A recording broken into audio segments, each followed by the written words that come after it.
welcome to another money morning routine. Okay, so here's what I got working on. I had no cash spending because technically I only have food cash left for my cash spending, and I did a meal plan, and so I'm not really spending any money on food, which is always a good thing.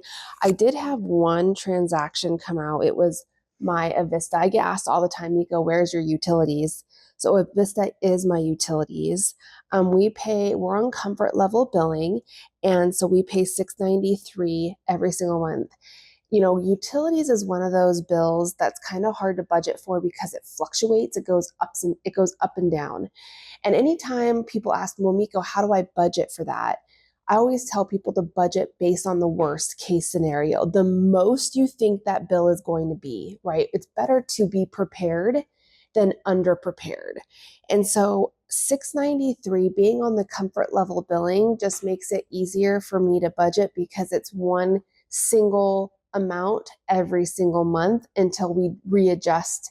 We go back through my averages, which only happens once a year. But $6.93 is what I pay every single month. It doesn't fluctuate because I'm on that comfort level billing. So if you have a bill that does fluctuate, you're going to budget based on the worst case scenario, the biggest amount you think it's going to be. Or if it's your utilities, you can get on something like comfort level billing, which gives you one single price every single month. It makes it easier to budget. So $6.93 came out. Let's go over here to my budget, and I'm going to write that down. So Avista came out $6.93. All right, let's do a quick look at my checking account cushion. So I have Netflix for $25 that still needs to come out, life insurance for $9, and then YouTube TV for $103. So if I look at all of this, this is about $140 that still needs to come out for my bills.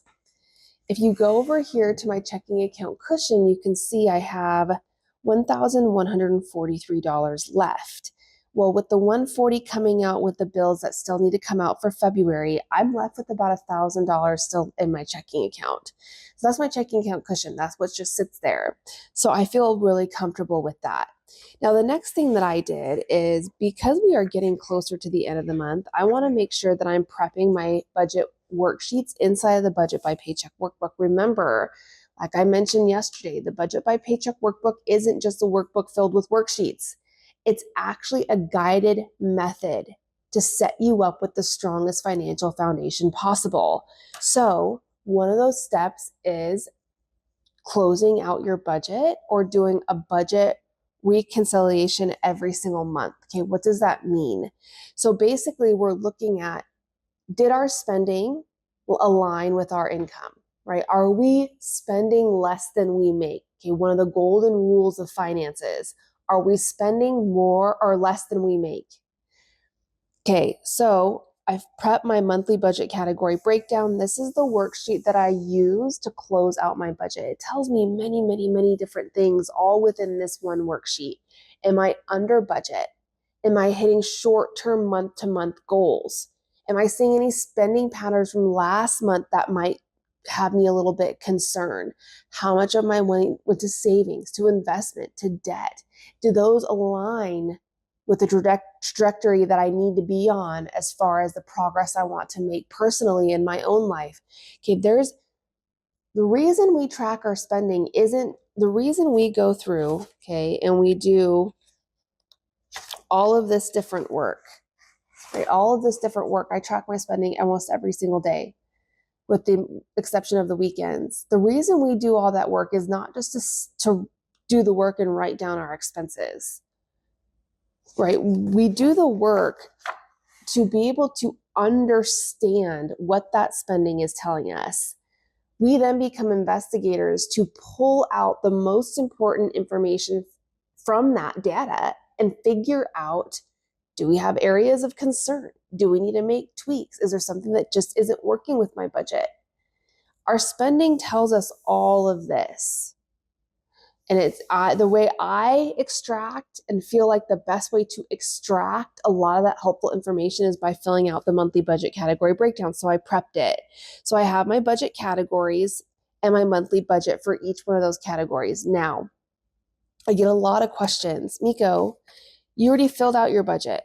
Like, what's this monthly budget when you already did your budget? Okay, let's go back to this. Okay, remember, I am a paycheck budgeter, which means that my overall budget for categories is a mix between everything that's on this page, not just my fixed expenses.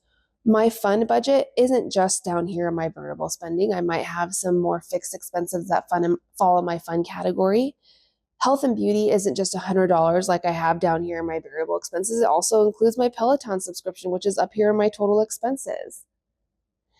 So when it comes to a monthly budget, if we go over here and say, okay, for example, James, okay, James, I have a $250 total monthly budget. But if you look at my paycheck budget, okay, well, here's James' allowance for $50. I do that. And by the way, I might have taken some fun money and spent it on James that fell into my James category. So it's in many different areas of my budget. Your category budget isn't just what you put down here in variable expenses. No, it also includes anything fixed expenses that fall in that category. And one of the things that really helps you to figure that out and get that organized and consistent, right? That's the number one thing, consistency, is filling out the budget category organizer. If you look at my health and beauty right here, Peloton is a fixed expense. It comes out every single month like clockwork with the same price, same time. But if you look at lotions, shower supplies, nails, lashes, running, those fall in my variable expenses. Those are not needs, those are wants, and they follow my variable spending, right? The spending that fluctuates every single month. So it's really important that when you're filling out this monthly budget category breakdown, you're not just filling out, say, the category amount that you give for your variable spending or just it's everything that you have on your entire budget for the entire month.